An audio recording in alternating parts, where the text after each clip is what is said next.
Kalau misalnya dia mengatakan bahwa pertumbuhan ekonomi harus 8%, maka please tolong diwujudkan. Memang tidak mudah, situasi global lagi luar biasa mengerikan kalau menurut saya.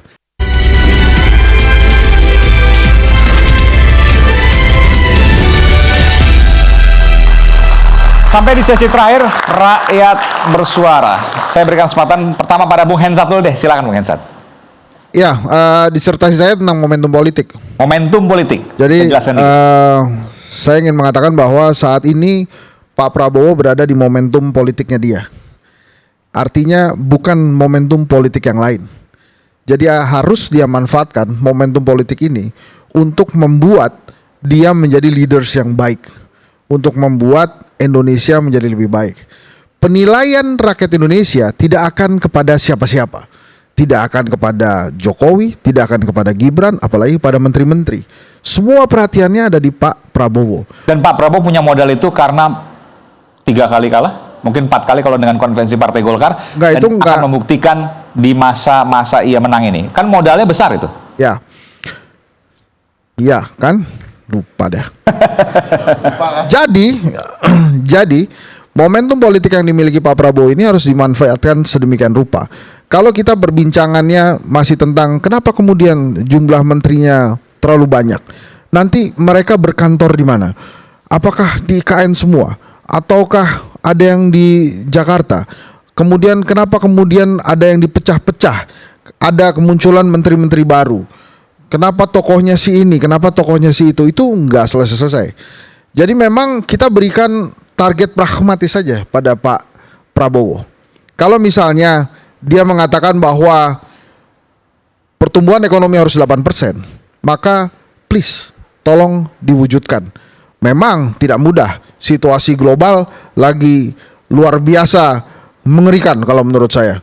Ada serangan-serangan rudal mana-mana, bahkan pasukan perdamaian dunia aja diserang. Tidak baik-baik saja dunia. Geopolitiknya tidak baik-baik saja, tapi Pak Prabowo berani menetapkan pertumbuhan ekonomi 8%, itu tolong diwujudkan. Yang kedua kemudian, dia ingin masyarakat Indonesia ini sehat-sehat, lebih sejahtera, dan Indonesia menjadi macan Asia. Itu juga tolong diwujudkan. Bila kemudian tidak mampu untuk mewujudkannya, usaha terus saja sampai bisa. Tapi jangan pakai pencitraan. Ajarkanlah rakyat Indonesia kondisi yang sesungguhnya, bukan kondisi yang artifisial. Saya percaya Pak Prabowo bisa. Kira-kira demikian. Ya kan Oke, silakan sekaligus closing statement ya, Bung Beni, masuk daftar 50 tokoh muslim yang berpengaruh di dunia terbaru. Saya kira artinya bahwa Pak Prabowo ini seorang global leader. Dia punya reputasi di situ dan diakui oleh dunia internasional. Ini satu harapan buat kita bahwa Indonesia akan betul-betul diperhitungkan di kancah global maupun regional. Jadi kalau mau bilang jadi macan Asia, ya saya kira potensi itu besar. Tinggal nanti ke dalam, apakah orang-orang dan infrastruktur yang ada siap untuk menopang mimpi itu. Dan jawabannya kira-kira?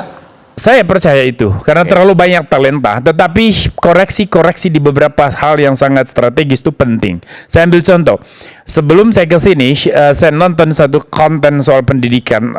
Ternyata masih ada SMP atau SMA di Jawa Barat, termasuk Jakarta, yang bahkan tidak tahu teorema Pitagoras yang sangat dasar. Zaman saya sudah belajar itu di tingkat SD itu. Terus kemudian apalagi kalau bicara soal deret Fibonacci misalnya, itu tidak mungkin dia mengerti. Atau golden ratio 1,6 atau nilai pi itu 27 itu. Agak rumit tuh. Artinya bahwa dunia pendidikan kita dengan kurikulum merdeka ini betul-betul anak-anak itu dimerdekakan dari segala macam tanggung jawab berpikir. Kalau dilakukan eksperimen berpikir, generasi ini makin mengalami degradasi berpikir. Maka reformasi di dunia pendidikan, mohon ini jadi concern pemerintahan Pak Prabowo. Kementerian Pak Prabowo itu ada pecah 3 ya, dipecah 3 maksudnya. Kementerian Pendidikan Pendidikan Dasar. Kementerian Pendidikan Tinggi dan Kebudayaan sekarang jadi 3, Dikdasmen. Exactly. Nah, disitulah relevansi dan signifikansinya. Pemecahan itu akan menjadi harapan kita sehingga mutu pendidikan ini bisa ditingkatkan. Anda optimis akan itu. Siap. Baik, kita berikan tepuk tangan. Bung Refli, silakan. Kita ini kadang-kadang optimis boleh ya, tapi kan harus diletakkan pada modal kita apa hari ini kan. Pemimpin ini bukan Raja Midas yang langsung berubah gitu ya. Sebelum pemerintahan sekarang sudah berlalu pemerintahan sebelumnya.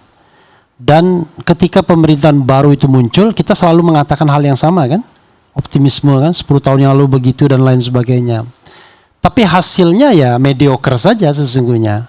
Ketika tahun 2014 harapan itu bernama Jokowi, saya tulis di Detikcom. Saya bilang ya, ketika pemerintahan yang baru itu selalu membuncah harapan, optimisme dan lain sebagainya. Tapi nanti kita akan realistis sendiri. He is still human, dia manusia juga ternyata, ya kan? Yang bisa capek, yang bisa marah, yang bisa putus asa dan lain sebagainya. Tetapi paling tidak pemimpin itu harus pada directionnya, right direction. Kalau kita melihat pemimpin itu sedang bekerja keras untuk mengentaskan kemiskinan, untuk membuat kita terlindungi, sejahtera dan pandai, maka segala kesulitan itu kita akan maafkan. Tapi kalau pemimpin itu kita lihat sedang membangun dinasti politiknya, kejayaan kelompoknya, ya orang lain marah. Paling tidak sebagian kelompok akan marah dan itu tidak akan mencapai persatuan nasional. Nah itu saja warning saya. Dan semua suara kritis ini akan bungkam kalau Prabowo menjadi sosok sebagaimana yang dibayangkan Babe Haikal dan Boni Hargen. Selesai. Wassalamualaikum warahmatullahi wabarakatuh. Bung San Salvator, silakan. Singkat saja. Ya, tadi disampaikan banyak hal, terus kemudian ada yang optimis dan ada yang pesimis.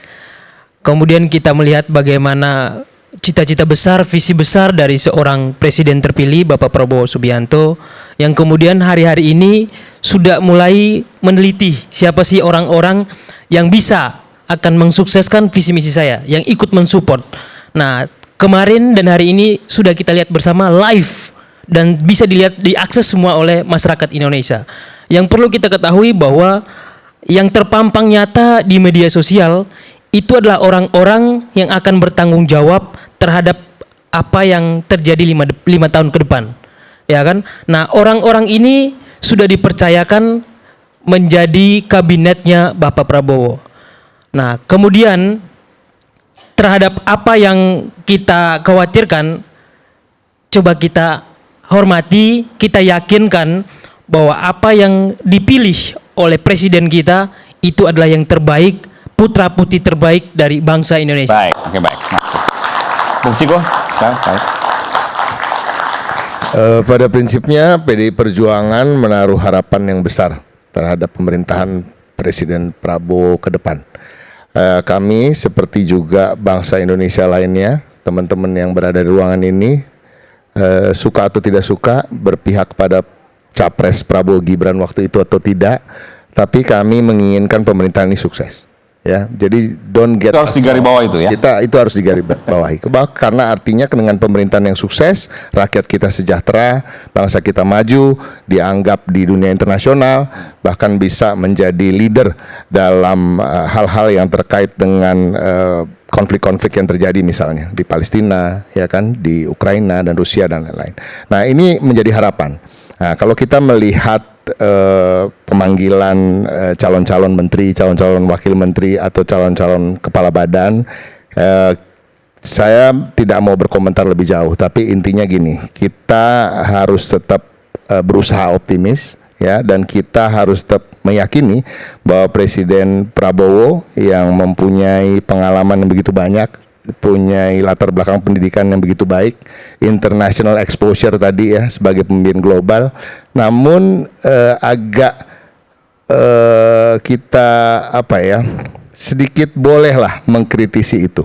Ya, artinya tadi bahwa Prabowo dengan international exposure yang begitu baik, tapi kalau kita melihat menteri-menteri yang calon-calon menteri dan calon-calon wakil menteri dan calon-calon kepala badan yang dipilihnya, rasa-rasanya agak sulit untuk mengimbangi seorang Prabowo Subianto. Jujur aja, Ya, tapi kalau kita bicara kelas-kelas Ibu Sri Mulyani misalnya, di situ kita ada harapan. Ya, artinya Pak Prabowo betul-betul memikirkan tentang kebijakan fiskal, kehati-hatian dalam mengambil keputusan terkait dengan fiskal, dan dia tahu bahwa Sri Mulyani dipercaya oleh dunia internasional untuk Jangan lupa Pak Budi Gunawan, tokoh besar di sana, gabung juga kemungkinan. Gimana? Pak Budi? Pak Budi Gunawan kemungkinan gabung juga, dan itu tokoh yang potensial ya. Ya, Ini udah pasti nih. Itu kalaupun Udah pasti memang- nih. No, saya hanya menebak-nebak, tapi Oh, saya oke. kalau memang itu bergabung, saya rasa untuk bidangnya kan pasti kita udah tahu lah ke arah kemana ya, pertahanan, keamanan atau intelijen. Tapi kan itu jelas mempunyai latar belakang yang jelas, pendidikannya jelas di bidang tersebut, pengalamannya juga jelas di bidang tersebut. Saya cuma mau menyoroti ada beberapa, saya tidak ingin menyebut nama ya, tidak ingin menyakiti hati orang, tapi sesungguhnya bukan untuk menghina, tetapi saya ingin hanya menyampaikan bahwa orang-orang yang sukses di bidangnya masing-masing dalam kehidupannya belum tentu dan tidak harus bisa sukses menjadi menteri di bidang lain, apalagi atau di bidangnya sendiri. Kalau kita bicara soal dokter misalnya ya, kita pernah punya pengalaman punya dokter yang hebat menjadi menteri kesehatan, tetapi gagal. Ya, kita harus akui itu. Ya kan, ini menjadi menteri, menjadi kepala badan, menjadi wakil menteri, it's another thing. Sekarang Bagir yang jadi menteri. Ya, menjadi ada perubahan, ya. mengelola suatu jabatan yang sangat kompleks, punya anak buah begitu banyak, ya kan, hierarkinya juga begitu kompleks. Tidak semudah dia misalnya menjadi seniman yang hebat dan diakui di dunia entertainment misalnya, ya kan. Saya bisa menyebut ada Yovie Widianto, ada Raffi Ahmad, dan tidak terpungkiri bahwa mereka sukses dan tidak banyak yang bisa menyaingi kesuksesan mereka di bidang itu. Tapi apakah ketika mereka menjabat di suatu tempat yang harus melakukan banyak hal yang sifatnya administratif dan lain-lain, itu punya jaminan juga akan sukses. Nah, ini yang saya harap, tentunya harapan saya, prediksi-prediksi saya yang negatif ini salah ke depannya, tetapi saya yakin tentu Pak Prabowo dalam perjalanan nanti ada indikator-indikator yang dia bisa menilai apakah mereka harus dilanjutkan atau tidak sebagai menteri. Tapi ini tidak mengatakan bahwa tidak kompeten di bidangnya masing-masing. Baik, terima kasih, kita berikan tempat untuk Bung Ciko Hakim. Last but not least, Babe, silakan Babe. Bismillah. Ke depan ini ada satu bahaya yang luar biasa bagi bangsa ini. Bahaya itu kita dapat dari survei kita. 41%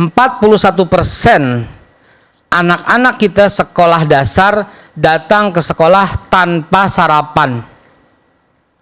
Gimana dia mau bisa bersaing? Ini PR terbesar bagi bangsa ini. Dan 2 dari 3 kelas anak-anak itu dalam kondisi rusak.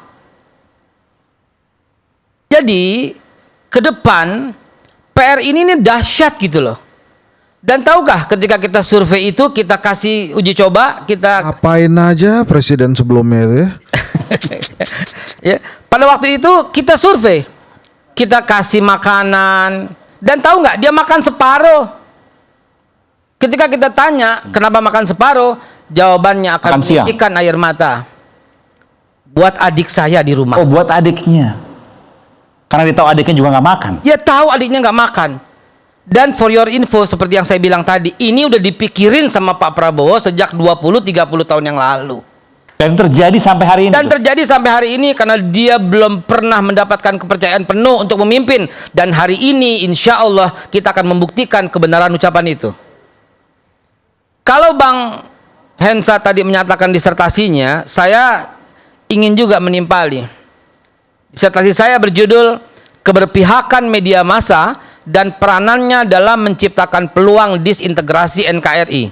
Saya ulangi nih ya, keberpihakan media massa dan peranannya dalam menciptakan peluang disintegrasi NKRI.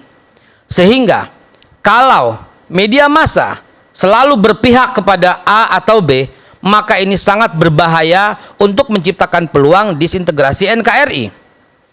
Media massa dahulu adanya TVRI, lalu kemudian timbul RCTI, SCTV, dan Antv dan TV One. TPI, sorry. Dan kemudian media massa berkembang terus sampai sekarang dan banyak. Dan dahsyatnya lagi, media massa itu berkembang terus. Berkembang dengan media massa yang bernama Refli Harun. Televisi sendiri. YouTube maksudnya. YouTube maksudnya. Ya, yang bikin survei tadi. Ya. Dan kemudian ada lagi media massa yang kalau kita sebutkan karena satu kita sebut, yang lain juga sebut. Ada media massa bernama Najwa, ada media massa bernama Dedi, ada media massa dan seterusnya. Kalau ini tidak bijak-bijak melihat, maka sangat berbahaya terhadap NKRI. Akan menciptakan peluang disintegrasi NKRI. Maksud Babe ini media sosial. Kalau media massa kan cenderung ke media mainstream, media tradisional. Ya. TV, radio yang Hari ini terdaftar. sudah tidak ada batasan itu, Bang Aiman. Kita bisa semua lihat di handphone. Ya. Dan apresiasi Yang saya. dikhawatirkan maksudnya media sosial yang dikhawatirkan ini ya. Ya, karena semua orang Oke. melihat. Kalau Ya, dulu kan oke. cuma media massa. Ya. Kan dulu kan saya kan tahun 90-an ya, tahun 90-an.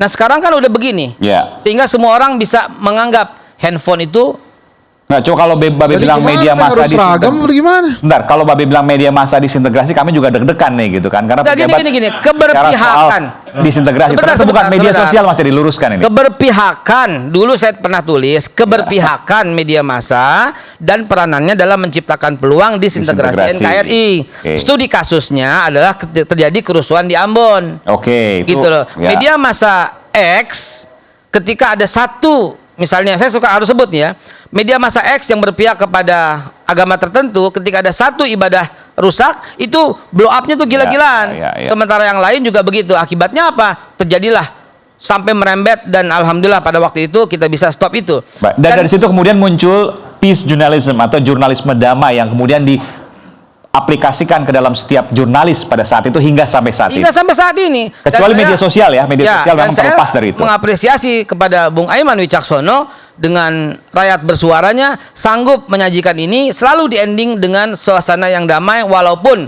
kita tengah bersekutu gitu ya. Dan inilah ya. Ya. Tidak bersekutu. Kita maksudnya. tidak bersekutu ya, berseteru ya. Oke. Nggak apa-apa, pejabat Ya. boleh pejabat. Dan akhirnya yang seperti inilah yang mesti kita langgengkan. Kita bebas bersuara, rakyat bersuara, tapi selalu berada dalam suasana damai, dan ujungnya harus tidak boleh ada sedikit pun peluang disintegrasi NKRI. Oke, baik, terima kasih. Baik, terima kasih para narasumber istimewa kami malam ini, dan sesuai Undang-Undang 45, Undang-Undang Dasar 45, di 20 Oktober Sumpah Jabatan Presiden dan Wakil Presiden dibacakan di Gedung DPR MPR RI. Prabowo Subianto akan menjadi Presiden ke-8 Republik Indonesia, memimpin negeri dengan populasi lebih dari 280 juta rakyat, dengan demografi dan tantangan yang sama sekali bukan hal ringan. Rakyat bersuara akan terus mengawal demokrasi, tapi tidak juga terlalu dini untuk mengucapkan selamat Prabowo Subianto dan Gibran Raka Buming Raka untuk memimpin negeri. Demokrasi dijunjung tinggi, NKRI harga mati. Saya Aiman Wicaksono, sampai jumpa di Rakyat Bersuara berikutnya.